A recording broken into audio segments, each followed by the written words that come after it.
You can turn potential enemies into friends. With your influence and success insight, I'm Bob Berg. The following incident took place several years ago, and if I may, I'd like to share it with you.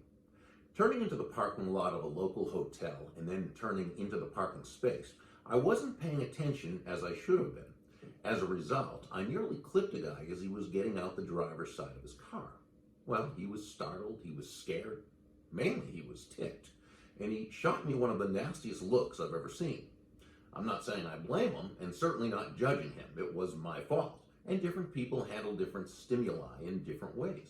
He was angry. I mean, his face was really covered with pure ugly. And I knew at that point I had a choice. And the good news is we pretty much always have a choice.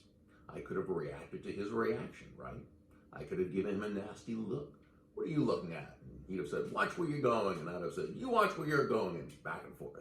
And have you ever noticed those situations rarely turn out well? I mean, at best, it's upsetting. And at worst, seems like especially these days, it could be downright dangerous. You've heard of road rage? Perhaps this would be parking lot rage. I don't know. But I do know that if at all possible, I don't want to have anything to do with a situation like that. And you probably don't either. Why would you?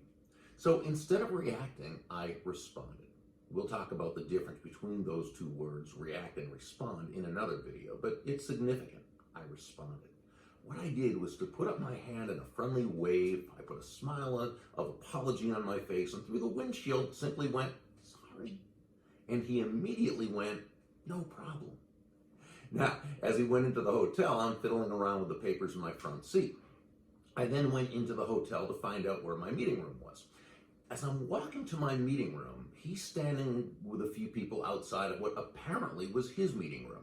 I hadn't expected to see him again, but as soon as I realized we were probably going to make eye contact, I prepared to say, hey, I'm really sorry, I should have been paying more attention.